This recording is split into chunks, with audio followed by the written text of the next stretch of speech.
If you're in a bad mood, you're not seeing your life clearly. And that's simply how your mind operates depending on the emotional state you're in.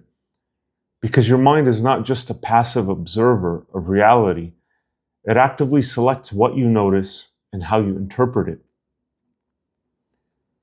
A bad mood doesn't just change how you feel, it changes what you notice, what stands out to you, and how you interpret what you're seeing. When you go from feeling fine to feeling bad, the same situations get processed differently without you even realizing it. That's such a key point there.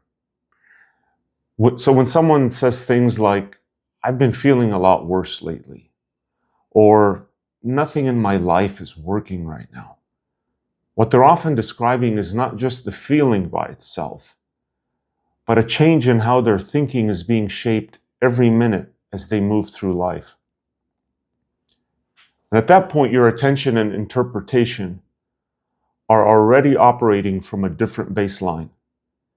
And even the decisions you make are all coming from a slightly different place than usual.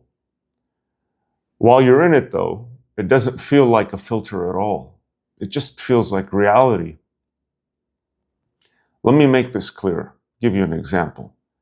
Imagine two people in exactly the same situation, right? Same place, same conversations. The same opportunities are available to both of them. But they don't experience it in the same way. One person walks away noticing the possibilities, the openings, and the small things they can act on or engage with, right? Maybe you and your friend, right? One of you is that person. And the other person walks away noticing just the problems, the risks, the awkward moments, or the reason things might not work out, right? Two people, same situation. The key point is not just that they interpret things differently, right? It's not just they're just built differently, but that they're literally taking in different parts of the same situation. They're taking in, you're basically filtering or selecting or focusing on different stimuli in the environment, different inputs. This is called selective attention. And in real life, it doesn't feel like selection at all. It just feels like some things stand out more than others, right? You and a friend leave some situation or event, and both of you are bringing up and talking about different things that stood out to you and that you noticed. Very interesting. And just look at the adjectives that each of you would use. So our attention is often described as the interaction between two systems, right? You've got two systems in your attention. You've got a goal-directed system that prioritizes information based on your goals and your expectations. And then you have a stimulus-driven system that captures your attention based on salience and emotional relevance, right? What's screaming out the loudest, basically. So in simple terms, one system is your deliberate control, it's goal-directed. The other is more automatic. And what you experience depends on the balance between these two. So when you're in a bad mood, your attention starts locking onto threats and problems more easily. And everything starts to feel a little more negative. Now, when that happens, the automatic attention system, right, salience-driven, emotional, starts dominating your perception. And you know your brain cannot take in everything all at once, so it filters things automatically, and you don't notice that happening. So when you're in a bad mood, that filter starts biasing your attention towards threat, towards loss, and things that feel personally meaningful, not in a good way, usually negative things about you, your performance, or how people are judging you. Right? Are you self-conscious socially? You may interpret someone's tone a little more negative. A message you get feels a little heavier, or a small mistake that you made feels worse than it normally would. That's what I'm talking about.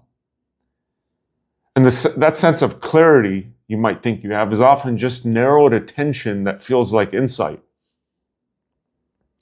Because your attention determines what gets processed deeply and what gets stored in your memory, and what gets used as evidence later when you form conclusions about your life. So if attention changes, what gets into your thinking and memory changes as well. And when those things change, your interpretations are going to change automatically. That's where cognitive distortions come in. People usually think of cognitive distortions as thinking errors, right? All or nothing, black and white thinking, right? Everything is bad, nothing works. Or jumping to conclusions, magnifying or magnification or minification, things like that, cognitive distortions. But it's more accurate to think of them as interpretation bias based on incomplete information. Because your attention is not taking in everything, it's only selecting a portion of what is there, right? Incomplete information. So your conclusions can still feel completely reasonable, right? You can rationalize the heck out of them, even when they are based on a narrow slice of reality. Or maybe you know someone like that. Because at this point, it can feel like you're simply seeing things as they are. It just feels like reality. Some people's idea of reality is just so different, right? It's so far off. So that sense of obviousness is exactly what makes it hard to step back from it. So if your attention is locked onto rejection cues, neutral expressions can start to feel a little disapproving. Not because anything changed on the outside, but because that is what's being amplified in your attention. Now, what matters here is not whether that perception is accurate, but how quickly your mind accepts it as a fact. It's key. If your attention is focused on making mistakes, on mistakes, your performance is going to feel worse than it actually is. Not because your abilities changed, but because negative information is being weighed more heavily in your awareness. It's another key. So if your attention is focused on uncertainty, the future begins to collapse into worst case scenarios because other possibilities are not held in your mind long enough to balance out that consideration. So cognitive distortions are not the starting point, they're just the result of biased input. And that biased input is created by your friend attention. This is so important. And this brings up something called schemas. Schemas, they are mental representations of your past experience, and they are used to guide your future action. So these schemas in your mind, you have many of them, they change how you interpret what's happening in the present. So they're not thoughts that you actively think. The schemas are background patterns that could shape what's obvious, what feels obvious before you even reflect on it. So if someone has a negative self schema, we all have a self schema. Someone could have a negative one that's more self-critical. So it won't show up as a clear sentence in your mind, but in their mind, it shows up as similar interpretations across many different situations, right? And it feels like you because the schemas match patterns that you've repeated over time.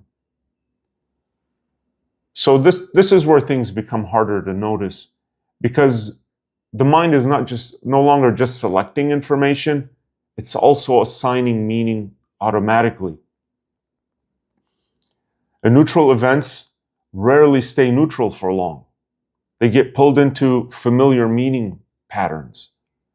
That's why cognitive distortions feel so convincing, and not because they're correct, but because other meanings or interpretations, they're not being held in your attention long enough to compete. So most people don't notice these schemas operating directly, right? They just experience the conclusions. Now, what really matters is what happens next, because none of this stays just at the level of thought. It begins to shape your action. And that's really the point of all this today. It's that your internal state is actively shaping what you notice, what you interpret, and what you end up doing with your life.